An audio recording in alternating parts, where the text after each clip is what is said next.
စိုက်ပျိုးရေးမွေးမြူရေးနှင့်ဆယ်မြောင်းဝင်ကြီးဌာနရည်စင်းစိုက်ပျိုးရေးတက္ကသိုလ်ဟာမြန်မာနိုင်ငံနဲ့အိန္ဒိယနိုင်ငံအကြားမြန်ဆန်စွာအကျိုးဖြစ်ထွန်းစေတဲ့ Quick Impact Project စီမံကိန်းအကူအညီပေးရေးသဘောတူစာချုပ်အရ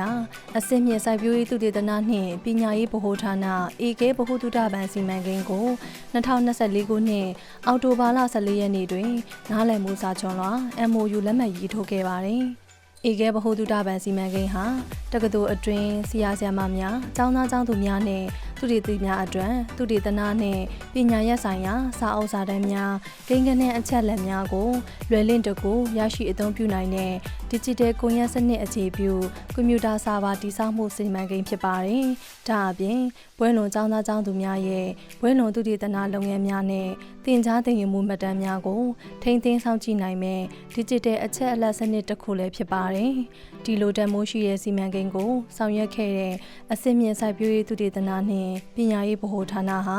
ရည်စင်းစိုက်ပျိုးရေးတက္ကသိုလ်ရဲ့သင်ကြားရေးနဲ့သုတေသနဌာနများတွင်တစ်ခုအပါအဝင်ဖြစ်ပါတယ်။2012ခုနှစ်မှာအိန္ဒိယမြန်မာချစ်ကြည်ရင်းနှီးစွာပူးပေါင်းဆောင်ရွက်မှုဖြင့်စိုက်ပျိုးရေးဆိုင်ရာသုတေသန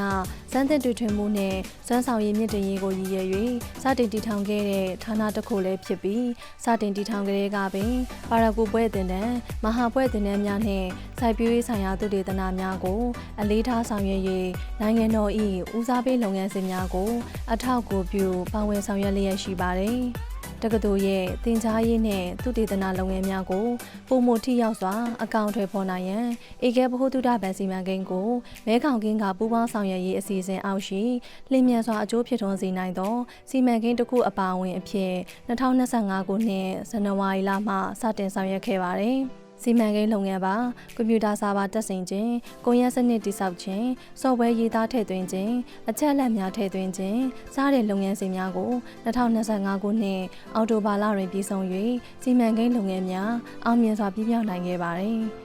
အဆိုပါစီမံကိန်းဟာတက္ကသိုလ်ရှိသင်ကြားသင်ယူမှုနဲ့သုတေသနလုပ်ငန်းမှတ်တမ်းများကို Digital အသွင်ပြောင်းလဲရေးခရီးတစ်ခုဖြစ်ခဲ့ပါတယ်။ပညာရပ်ဆိုင်ရာဘာသာရပ်ဆိုင်ရာစာအုပ်စာတမ်းများသုတေသနကျမ်းများနဲ့သုတေသနကိန်းဂဏန်းအချက်အလက်များကိုကျောင်းသားကျောင်းသူများဆရာဆရာမများလက်ကိုစာအသုံးပြုနိုင်မဲ့ Digital Platform တစ်ခုအဖြစ်သာမကဘွဲလွန်သင်တန်းများရဲ့ပညာရေးမှတ်တမ်းများဘွဲလွန်သုတေသနကျမ်းများရေးသားပြုစုမှုအဆင့်တိုင်းအတွက်ကျောင်းသားကျောင်းသူနဲ့ကြီးကြပ်သူဆရာဆရာမများအကြားစနစ်တကျချိတ်ဆက်ပေးတဲ့ကွန်ရက်စနစ်တစ်ခုလည်းဖြစ်ပါတယ်။ယနေ့လိုရင်းစင်းစိုက်ပျိုးရေးတက္ကသိုလ်ရဲ့100နှစ်မြောက်ချိန်ကာလ၌ခေတ်မီ Digital စနစ်အခြေပြုဗဟိုသုတဘဏ်ကိုဖွင့်လှစ်နိုင်ခြင်းဟာလည်းတက္ကသိုလ်ရဲ့ခိုင်မာသောအုတ်မြစ်ကိုအခြေပြုက Digital စမ်းသပ်မှုကိုနိုင်ငံတကာနှင့်အညီလက်ခံကျင့်သုံးနေသည်ကိုလည်းဖော်ကျူးလျက်ရှိပါတယ်။အိန္ဒိယမြန်မာချစ်ကြည်ရင်းနှီးမှုနဲ့အကောင့်ထဲပေါ်ဆောင်ရွက်ခဲ့တဲ့စီမံကိန်းပြင်းမြောက်အောင်မြင်မှုဟာ